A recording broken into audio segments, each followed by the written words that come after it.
వృత్తాంతాలు 4. అతడు 20 మూరలు పొడవును 20 మూరలు వెడల్పును 10 మూరల ఎత్తును గల ఒక ఇత్తడి బలిపీఠమును చేయించెను. పోత పోసిన సముద్రపు తొట్టి ఒకటి చేయించెను. అది ఈ అంచుకు 10 మూరల ఎండము గలది. దాని ఎత్తు 5 మూరలు, దాని కైనారము 30 మూరలు. దాని కింద తట్టున ఎద్దులు రూపించబడి ఉండెను. అవి ఒక్కొక్క మూరకు 10 ఉండును. అవి ఆ సముద్రపు తొట్టిని ఆవరించెను. ఎద్దులు 2 వరుసలు తీరి ఉండెను. అవి తొట్టితో కూడా కోత పోయబడెను. అవి 12 ఎద్దుల మీద నిలవబడెను. 3 ఎద్దులు ఉత్తరపు తట్టు, 3 పడమ తట్టు, 3 దక్షిణపు తట్టు, 3 తూర్పు తట్టు చూచుచుండెను. సముద్రపు తొట్టి వాటిపై ఉంచబడెను. వాటి వెనుకటి పార్శ్వములన్నీయు లోపలికి తిరిగి ఉండెను. అది బెత్తెడు దళముల కలది. దాని అంచు గిన్నె అంచు వంటిదే. తామర పుష్పములు తేల్చబడి ఉండెను. అది 30 పుట్ల నీళ్లు పట్టును. మరియు దహన బలులుగా అర్పించు వాటిని కడుగుటకై అది కుడి తట్టుకు 5, ఎడమ తట్టుకు 5, 10 స్నానపు గంగాళములను చేయించెను. సముద్రము వంటి తొట్టి యందు యాజకులు మాత్రము స్నానము చేయుదురు. మరియు వాటిని గూర్చిన విధిని అనుసరించి 10 బంగారపు దీపస్తంభములను చేయించి దేవాలయమందు కుడి తట్టున 5, ఎడమ తట్టున 5 ఉంచెను.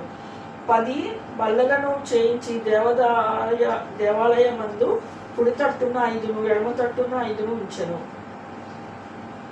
మీరు బంగారపు తొట్లను చేయించెను. అతడు యాజకుల ఆవరణమును, పెద్ద ఆవరణమును, దానికి వాకిండ్లను చేయించి దీని తలుపులను ఇత్తడితో పొదిగించెను. సముద్రపు తొట్టిని తూర్పు తట్టున కుడి పార్శ్వమందు దక్షిణ ముఖముగా ఉంచెను.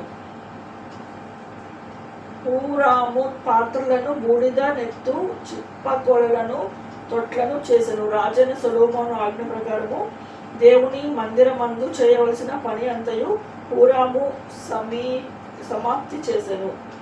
దాని వివరణ మీదనగా 2 స్తంభములు, వాటి పళ్ళెములు, వాటి పై భాగమునకు చేసిన పీటలు, వీటి పళ్ళెములు, ఆ స్తంభముల శీర్షముల 2 పళ్ళెములు, కప్పుటకైన 2 అల్లికలు, ఆ స్తంభముల శీర్షముల 2 పళ్ళెములను కప్పు నట్టి అల్లికలు, అల్లికకు 2 వరుసలుగా చేయబడిన 400 దానిమ్మ పండ్లు, చుట్టూ మట్ల మీద నుండి తొట్లు, సముద్రపు తొట్టి దాని కింద నుండి 12 ఎద్దులు, పాత్రలు, బూడిద నెత్తు చిప్ప కొలలు, ముండ్ల కొంకలు మొదలైన ఉపకరణములు.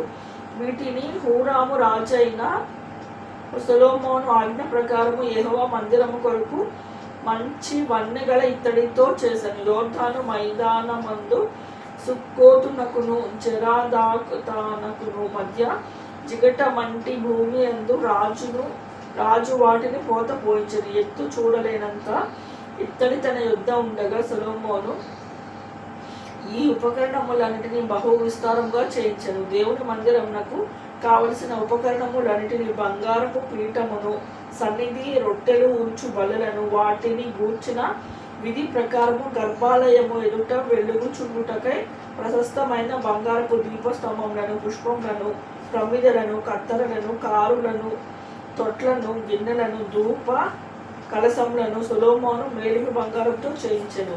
మరియు మందిర ద్వారము లోపలి తలుపులను, అతి పరిశుద్ధ స్థలము యొక్క లోపలి తలుపులను, దేవాలయ తలుపులను అన్నీ బంగారంతో చేయించెను.